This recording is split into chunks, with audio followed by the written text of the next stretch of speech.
سلام نعخم يخون كبرات تخاتلتي سينما سمرة عمدي انتايت مخروني بأتوحز وزلخم مدبات كاب جزي ناب جزي ان عمببت تمتس اللامو بأتوحز وزلخم دبدابيتات ان امسكنا كتكتسلو إنان اللابو نحنا بوغنا نخلو بمولو تكداس النت كم ان غربو بأخبروت دقاقيمنا كنحبركم نفتو نلومون كم تلومود كلته دبدابيتات كنا انقدوكم ينامو كساب فتصامي بأخبروت مسانا كتصنحو يعدم سناي مكتتال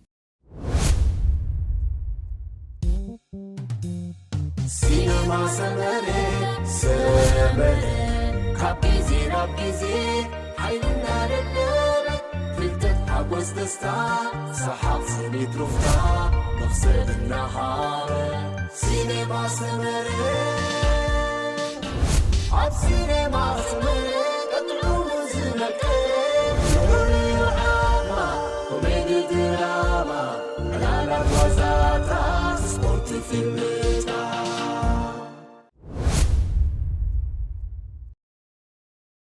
سلام زخبركم أدالوتي سينما سمرة بفلاي دما نؤس مدب انتايت مخروني سلام يبهال نقال 16 عمتي أزي زفكرنن عركلني ناي قربا زمدنا انتهالوناكوا نخن مرعو كلتينا فقدنياتاتينا ولديغن نعقو ايتمرعونيخي يبلون اللوو بقدامنت تبغ زمدنا لكم كالاي نجر دما تمرت زقوارت سلازخونه ايكونكنيو أبرئس زون بعدما نشتو سلازلخي أبز حج إوان مرعى أيد ليكنيو إلومني أنا جن بزيبو ولا حنتي هوت يبلين تجأنيغ اللخمو انتاين تقبركو يحيش تبلو زخبرك سلام باتي ولا دخز أوروبلكي كأداماي مغنيات كنجمر كاب سمكي بموغاز أبتي أبستو سنة نايسيقا زمدنا مرعى زي فكد هايمانوت كمزلخي إنا جميتنا زلنا حبرة سبات نناي جزار أصوم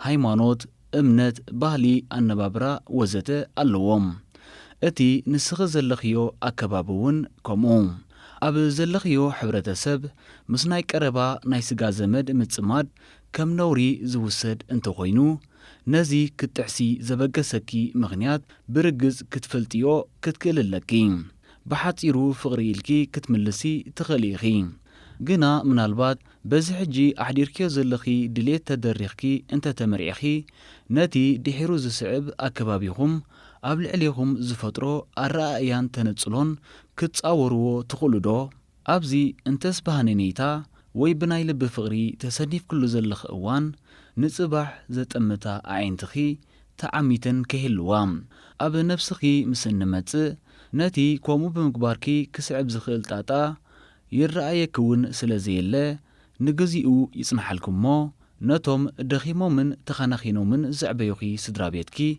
اتقرفلوم غهجن بعنقوت استنتنيو بعابيو سب اب كبابيون مسكبابيونيو زنبر سدرابيت كون كومون اب كبابيو بزولو لمدن بهالن سلازصلو دما محبراوي قيدتات اللووم ناي كبابيو محبراوي قيدتات كتحس اب زفتنلو اوان بت حبرتسب يكسص يوارد ينصل يفنفن وزتم اب غلي اوانون كم زيطعي حنقول وي صلول كوسد يخل ازوم كمزيوم زامسلو زي قدوات كنتات مزغاطمو دما ممليسو اب ጭንቀትና አተወ ናብሩኡ ብጓሂ ዝተመልአ ክኸውን ተኽእለሎ ስድራቤትኪ ዘቕረቡልኪ ካልኣይ ምኽንያቱን ዋላኳ ኣፍቃሪኺ ስለምንታይ ትምህርቲ ከም ዘቋረፀ ክንፈለጥ እንተዘይከኣልና ኣብዚ ሎሚ ዓለምና ናይ ትምህርትን ሓበሬታን ተቐይራትሉ ዘላ እዋን ዝዓቕምኻ ፍልጠት ዘይመሓዝ ማለት ካብ መሰልካ ምትራፍ ማለት ከም ዝኾነ ትስሕትዮ ኣይመስለናን ፍልጠት ሰላማዊ ሓዳር ኣብ ምምራሕ እውን ዓቢ እጃም ኣለዎ ሳልሳይ ምኽንያት እውን ሙሉ ብሙሉ ዝንፀግ ኣይኮነን ዋላኳ ኣብ ልምዲ ሕብረተሰብና ኣብ 16 ዓመት ምምርዓው ከም ዝኽፍእ ዝውሰድ እንተዘይኮነ ግና ጓል ኣንስተይቲ ንሓዳራ ብሓላፍነትን ብብስለትን ንኽትኣሊ ኣብ እዋን ፆታዊ ርክብ ጥንስን ወሊድን ኣካላዊ ብቑዕነት ንኽህልዋን ብኻልእ ምኽንያታትን ዓቕሚ ሄዋን በፂሓ እንተተፃመደት ይበልፅ ስለዝኾነ ድማ ንእሽተይ ክዘለኺ ብሕጂ እውን ግዜ ኣለኪ እንተበሉኺ ንረብሓኺ ስለዝኾነ ክሰምዕዮም ንመኽረኪ ብዛዕባቲ ብዘይብኡ ህይወት የብለይን ዝበልክዮ ግን ቀደም እውን ብዘይብኡ ብህይወት ስለ ዝጸናሕኺ ሕጂ እውን ብህይወት ዘይተቕጽሉሉ ምኽንያት የለን። መጻኢ እናጠመትኪ ብምስትውዓል ምስ ገዛ ነብስኺ እንተዳ ተማያይጥኪ እዚ ሕጂ ዘሎ ኩነት ጽባሕ ክቕየር እዩ። ናይ ምርሳዕ ጥበብ ተፈጢሩልና እዩ እሞ ዘይሃስስን ዘይርሳዕን ፍጻመ የለን።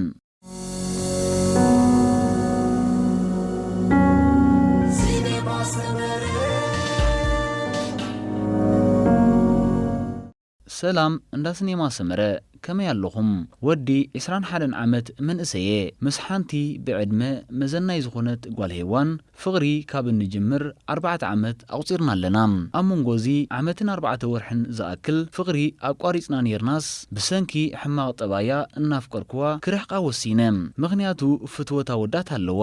ብዘይካ ሓንቲ ጓል መሓዛ የብላን። ሙሉእ ግዚኣ ምስ ኣወዳት ተሕልፎ። እቶም ኣሚና እትቐርቦም ዝነበረት ኣወዳት እውን በዲሎምዋዮም።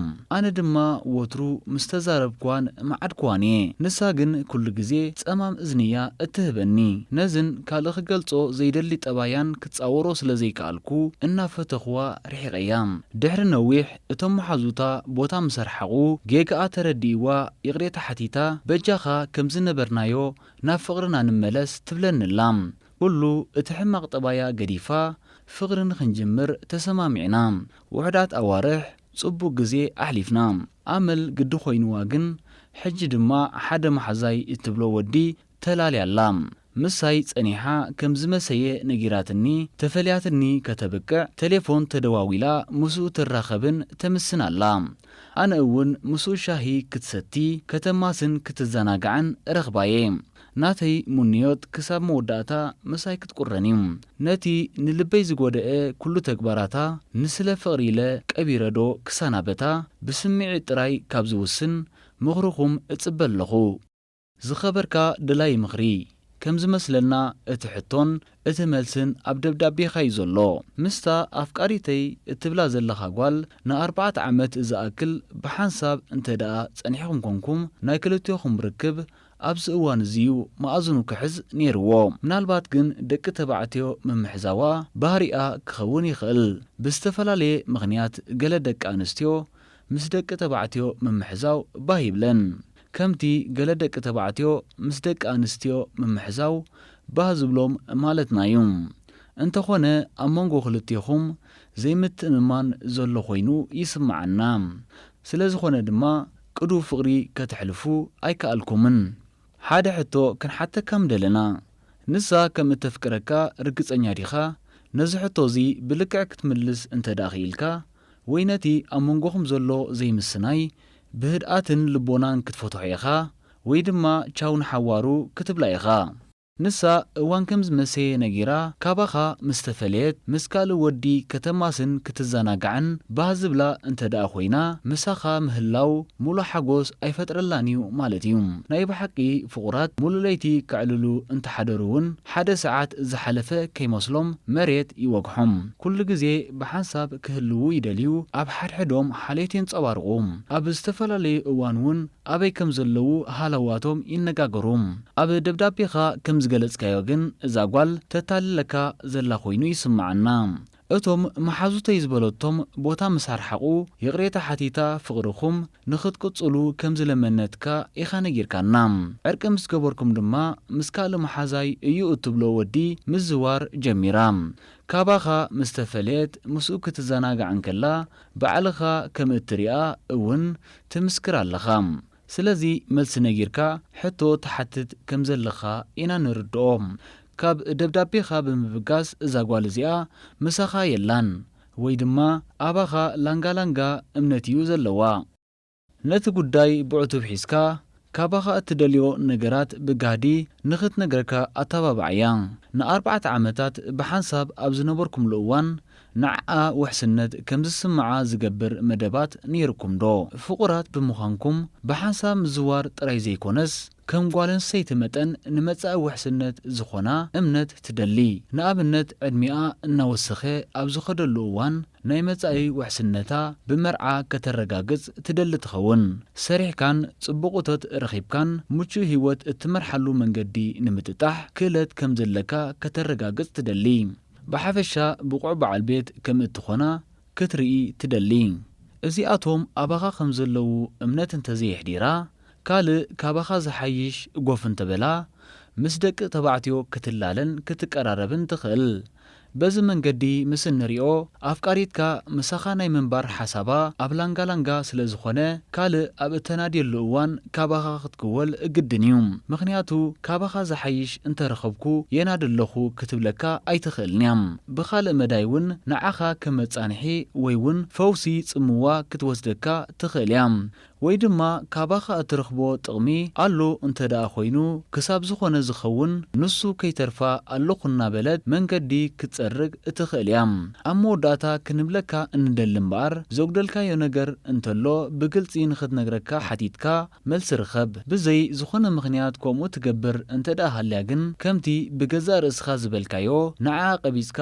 ንልብኻ ኣዳዓእሶ ግዜ ከይወሰድካ ድማ መንገድኻ ኣጣጥሕ ዝኸበርኩም ተኸታተልትና ንሎሚ ዝበልናዮ ትሕዝቶ እዚ ዝሰማዕኹሞዩ ነይሩ በዚ መደብ ዓጊብኩም ክትኮኑ እናተመነና ኣብ ቀጻሊ ብኻልእን ሓድሽን ትሕዝቶ ክሳብ እንመፀኩም ፀጽብቑ ንምነየልኩም